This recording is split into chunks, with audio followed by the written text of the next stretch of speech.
नमस्कार, पंजाब केसरी टीवी में आपका स्वागत है। और राज्यसभा चुनाव के नतीजे आ चुके हैं हरियाणा के। और जिस तरीके से पहले ये माना जा रहा था कि शायद एक कांग्रेस पार्टी का जो प्रत्याशी हैं अजय माकन वो जीत जाएंगे और कृष्ण लाल पंवार वो जीत जाएंगे, तो ऐसा माना जा रहा था। हालांकि कृष्ण लाल पंवार जीत गए, लेकिन कांग्रेस पार्टी के उम्मीदवार अजय माकन हार गए और उनकी जगह निर्दलीय प्रत्याशी जो है उन्होंने जीत हासिल की है।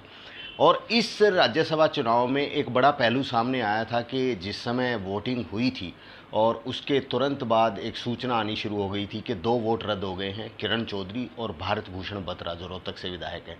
आज भारत भूषण बत्रा उस राज्यसभा चुनाव के बाद रोहतक पहुंचे हैं, तो उनसे बात करते हैं कि आखिर वो मामला क्या था। बत्रा जी, जो राज्यसभा का चुनाव था, आप लोग आश्वस्त थे कि जीत हासिल होगी, लेकिन कहीं ना कहीं दिक्कतें हुई और हार हो गई और ये सूचनाएं आने लगी थी कि भारत भूषण बत्रा रोहतक से विधायक और किरण चौधरी का वोट जो है वो रद्द कर दिया। क्या मामला था वो? ऐसे कि हम जीत के लिए बहुत अच्छी तरह आश्वस्त थे। ये जो मेरे वोट रद्द करने की बात है, ये कब किसी स्टेज पे कोई रद्द करने की बात नहीं आई थी। रिटर्निंग ऑफिसर ने ऑलरेडी मेरा वोट कास्ट करवाया था। और उसके बाद बड़ा अचंभा सा होता है कि प्रदेश का मुख्यमंत्री अपना प्रेस के सामने कहता है कि 2 वोट रद्द होंगे। किस बिना पे रद्द होंगे, कैसे रद्द होंगे?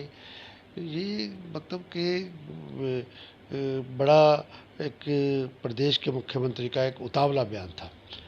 ये हुआ कि जब मैं वोट कास्ट करने गया तो उसमें मैंने अपने जो हमारा प्रभारी और जो हमारा अथॉराइज रिप्रेजेंटेटिव जिसको हमने वोट दिखाना था उसमें बात करने लगा, तो इन्होंने एकदम शोर मचाना शुरू कर दिया, आप क्यों बात कर रहे हैं, क्यों बात करें, क्यों बात करें। और जब वो बात कर रहे थे, मैंने कहा मैं बात कर सकता हूँ, इतनी बात की। तो इन्होंने सेकंड लाइन ऑफ अटैक, मैंने कहा हमने वोट दिखा दिया, वोट दिखा दिया। ये एक ड्रामा था, एक नियोजित ड्रामा था ये करने के लिए। उसमें कोई तथ्य नहीं थी, कुछ नहीं थी। जब इन्होंने इतराज़ किया, रिटर्निंग ऑफिसर ने उसी टाइम 3 बार उस वीडियो को रिप्ले करके इनके सामने और मेरे को कहा कि vote when RO has accepted and allowed me to cast the vote, there was no question of cancellation at any stage. एक बत्रा जी, फिर ये बात आई कि मीडिया हाउस, एक बहुत बड़े संस्थान ने ये कह दिया था कि जो किरण चौधरी हैं उनका वोट रद्द हो गया है क्योंकि उन्होंने बैलेट पेपर गलत भरा है। ऐसे है कि जो फर्स्टली उन्होंने एतराज़ किया था मेरे वोट पे और किरण चौधरी वोट पे, वो अलग मैटर था। और हमेशा प्रोसीजर वाइज क्या होता है कि राज्यसभा के चुनाव जब जहाँ प्रत्येक स्टेट के अंदर जब पोलिंग टाइम ख़त्म हो जाता है, उसमें रूटीन में इलेक्शन कमीशन ऑफ इंडिया से परमिशन मांगी जाती है। इसी तरह राजस्थान में भी परमिशन उन्होंने ली, उन्होंने कर्नाटका में परमिशन ली, उन्होंने महाराष्ट्र की परमिशन ली, हरियाणा की परमिशन। हरियाणा के परमिशन का जब नंबर आया तो साथ में उन्होंने कहा कि ये कोई इतराज़ किया है और मैं आपको वीडियो साथ में भेज रहा हूँ, और वीडियो में कुछ था ही नहीं। और उसके बाद सबसे बड़ी बात एक और बात है कि आरओ के साथ में ही 2 ऑब्जर्वर थे सेंट्रल को। एक हमारे स्टेट के चीफ इलेक्टोरल ऑफिसर थे श्री अनुराग अग्रवाल, और दूसरे मिज़ोरम से सीनियर आईएएस अफसर थे। उन्होंने भी अपनी रिकमेंडेशन जो साथ में आरओ के साथ में रिकमेंडेशन की कि there is no violation of secrecy और कोई वोट कैंसिलेशन की बात नहीं है। इतना कुछ होने के बाद there was nothing left to the election commission, otherwise also they make hue and cry कि एक डेलीगेशन मिल रहा है वो शेखावत जी के उसमें इलेक्शन कमीशन को ने they wanted to browbeat the things. उस बात को लिए ड्रामा करना चाहते थे जो इसमें सक्सेसफुल नहीं हुए। और जिस समय ये न्यूज़ आई रात को जब हरियाणा का नंबर आया तभी हरियाणा की क्लैरिटी हुई, क्योंकि उससे पहले राजस्थान का नंबर आया, राजस्थान को ओके कर दिया। उसके बाद महाराष्ट्र का नंबर आया, महाराष्ट्र के बाद हरियाणा का नंबर आया, हरियाणा को उन्होंने ओके ओके कर दिया। जिस समय ये संशय ख़त्म हो गया उस समय ये था कि हमारे पास बीच में ही पोलिंग के अंदर ही एक बात आई थी कि कुलदीप बिश्नोई जी ने अपना वोट कांग्रेस पार्टी के प्रत्याशी को नहीं दिया था। और इस बारे में उन्होंने क्या नाम है उनका, बंसल जी ने एतराज़ किया। तो आरओ ने कहा कि ये पार्टी का मामला है, इस बिना पर वोट कैंसिल नहीं कर सकता। आरओ का ये ओपिनियन बिल्कुल ठीक था। उसके बाद हमारे 30 वोट जो है वो हमारे हक में रह जाते थे। तो हमें यह कि 30 जो है 89 एक कम हो गया, तो 30 क्वालिफाइंग मार्क्स थे और हमें पूरी उम्मीद थी कि हम इलेक्शन हर हालत में जीतेंगे। और मैं इलेक्शन सारी प्रक्रिया में साथ था और मैं माखन जी का इलेक्शन एजेंट था। लेकिन बत्रा जी फिर कमी कहाँ रह गई? ऐसे कौन से विधायक थे कि जिनका वोट कैंसिल हो गया, जिसके आधार पे आप लोगों की हार हुई है? राज्यसभा चुनाव में एक टेक्निकली ये चुनाव सिर्फ स्टैंप लगाने का नहीं होता, टिक लगाने का नहीं होता। इसमें वोट की वैल्यू होती है। हर एक वोट की वैल्यू जो होती है वो 100 की वैल्यू होती है और उसके बाद +1 करके उसको क्वालिफाइंग जितने भी अब 2 कैंडिडेट थे तो 3 पे डिवाइड करके और उसको एक फार्मूला इलेक्शन कमीशन का एक रिटन फार्मूला है। उस रिटन फार्मूला के मुताबिक हम उसको क्वालिफाई करते थे और जो वोट एक कैंसिल हुआ वो क्योंकि प्रत्यक्ष आरओ ने हमें दिखाया उस बात के लिए, उसके आगे ऐसे लंबा टिक लगा हुआ था और पूरे कॉन्फिडेंस से टिक लगा हुआ था। टिक का वोट कैंसिल नहीं होता। प्रेफरेंस वाइज हमें फर्स्ट सेकंड जो 3 कैंडिडेट थे हमें देवनागरी के अंदर 1 2 3 लिखना होता है कि आप पहला किसको देना चाहते हैं। चाहे वो पहला हमने अजय माकन को दिया और दूसरे विपक्षी पार्टी ने जो उनका फर्स्ट प्रेफरेंस कैंडिडेट था उन्होंने उसको वोट दिया। ये बात थी। तो क्लियर अभी तक नहीं हुआ है कि रद्द वोट किसका हुआ है, क्योंकि आप ये कह रहे कि 30, लेकिन जो रिजल्ट जो रद्द वोट में ये था कि हमें इस बात का कॉन्फिडेंस था कि 30 के 30 वोट हमारे को वैलिड पड़े हैं क्योंकि बंसल जी ने सारे वोट देखे थे। अब बंसल जी से कोई चूक हो गई है, इनवॉल्वेंटली कोई मिस हो गया या कुछ है, उसके बारे में हम कुछ कह नहीं सकते। मतलब अभी तक ये क्लियर नहीं हुआ है रद्द किसका किया गया है कांग्रेस पार्टी में? नहीं, ये सीक्रेसी होती है, इसलिए मैं अनलेस कि उन बैलेटों को दोबारा देखा जाए, उससे रिलेट किया जाए कि किसका कि जो इनवैलिड वोट है वो कहाँ से किस बैलेट नंबर से रिलेट करता है, किस कॉन्स्टिट्यूंसी से रिलेट करता है।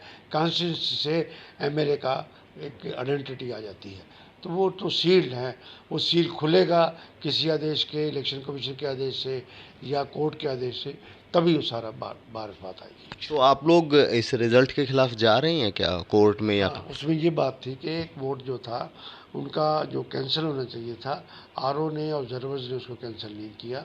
ऐसे था कि एक वोट कार्तिकेय जी का था और वो वोट जो है हमारे वोट डालने के बैलेट पेपर के अंदर हर एक कैंडिडेट के सामने कॉलम बने होते हैं। कॉलम में नाम लिखा होता है, स्पेस होता है, फ़ोटो होता है और फिर उसके बाद आपने अपनी प्रेफरेंस देनी होती है। तो जो एक का निशान था जो प्रिस्क्राइब कॉलम था उसके अंदर वो नहीं डला हुआ था। हमने उसको एतराज़ किया पर आरओ और सेंट्रल ऑब्जर्वर ने कहा कि इस ब्लॉक में कहीं भी हो हमारे पास लेटेस्ट इंस्ट्रक्शंस हैं, तो इसलिए हमारी ये बिना है कि जब पर्टिकुलर प्लेस मार्क किया हुआ है अगर उसके अंदर प्रेफरेंस नहीं लिखी तो वोट कैंसिल होना चाहिए। तो अभी आप मतलब कोर्ट का दरवाजा खटखटा रहे हैं इस मामले को लेकर? निश्चित रूप से कोर्ट में इस मुद्दे के ऊपर कोर्ट में माखन साहब जाएंगे। बत्रा जी, कुलदीप बिश्नोई को आप कन्विंस क्यों नहीं कर पाए? क्योंकि जब सारे विधायकों को कन्विंस कर लिया गया था, कुलदीप बिश्नोई को कन्विंस क्यों नहीं कर पाए? हमें कुलदीप बिश्नोई से उम्मीद नहीं थी कि वो पार्टी से बाहर जाएगा। लेकिन जब कुलदीप बिश्नोई बार बार ये कह रहे थे कि राहुल गांधी से उनकी मुलाकात कराओ, तो उनकी मुलाकात नहीं हो पा रही थी बार बार इस बात को लेकर के। उसमें एक्चुअली डेलिब्रेशन और आपस में कन्वर्सेशन क्या थी उसके बारे में मुझे पता भी नहीं है और उसके ऊपर मैं क्योंकि उन्होंने टाइम मांगा, टाइम मिला, टाइम मांगा भी नहीं कि मांगा या सिर्फ मीडिया में इस बात का आ रहा था कि उन्होंने टाइम मांगा मिलते हैं कुछ है, इस बारे में कुछ कहना चाहता। क्योंकि उन्होंने ये रिजल्ट आने के बाद सुबह ही एक ट्वीट किया कि हम फन कुचलना जानते हैं, सांप के डर से जंगल नहीं छोड़े जाते। ऐसे है कि मर्यादा और राजनीति के अंदर अंतरात्मा की बात नहीं होती है। राजनीति में हमेशा हर कोई पॉलिटिकल पार्टी एक माँ होती है। पार्टी ने आपको सब कुछ दिया हुआ है, पार्टी से मजबूती मिलती है और पार्टी की सिंबल पे आप चुनाव जीत के आए हुए हैं। तो इसलिए ये बात करना कि मैं अंतरात्मा में वोट दूंगा, ये बात दूंगा, ये बातें मर्यादा के खिलाफ हैं। बात तो ये है कि जो पार्टी बना हुआ है, पार्टी का डिसिप्लिन और मर्यादा यही है कि जो व्यक्ति जिस पार्टी से चुना हुआ है उस पार्टी के कैंडिडेट को, उस प्रत्याशी को ही वोट देना चाहिए। कहीं ना कहीं चूक जरूर रह गई आपसे इस नहीं, चुनाव में। चूक की बात नहीं है, बात तो ये है कि उनको उनको वोट देना चाहिए था और उन्होंने नहीं दिया, किस बिना पे नहीं दिया और पार्टी में रहते हुए नहीं दिया, तो उनको ये पार्टी का ये बहुत बड़ा इनडिसिप्लिन है। ये कंफर्म है किरण चौधरी का वोट रद्द नहीं है? नहीं, मैं इस बारे में कुछ नहीं कह सकता। तो भारत भूषण बत्रा जी ने साफ कर दिया है कि हालांकि किसका वोट रद्द हुआ है ये कॉन्फिडेंशियल मामला है और पार्टी इस बारे में देखेगी, लेकिन हाँ कोर्ट का दरवाज़ा इस जो निर्णय हुआ है उसके खिलाफ खटखटाया जाएगा और उन्हें पूरी उम्मीद है कि इस मामले में उनको न्याय मिलेगा। और फिलहाल इसी चीज़ पे मंथन हो रहा है कि हार के क्या कारण रहे, उसको लेकर पार्टी भी कुछ ना कुछ ज़रूर मंथन करेगी। लेकिन फ़िलहाल बत्रा जी ने साफ कर दिया है कि अभी यह नहीं बताया जा सकता कि वोट किसका रद्द हुआ, लेकिन कहीं ना कहीं जो हार हुई है उससे वो काफ़ी दुखी ज़रूर है। रोहतक से मैं दीपक भारद्वाज, पंजाब केसरी टीवी। हमसे जुड़े रहने के लिए हमारे YouTube चैनल को सब्सक्राइब करें और नई वीडियो की नोटिफिकेशन के लिए बेल आइकॉन को दबाएं। अगर आप ये वीडियो Facebook पर देख रहे हैं तो लाइक जरूर करें और ज्यादा से ज्यादा शेयर करें। धन्यवाद।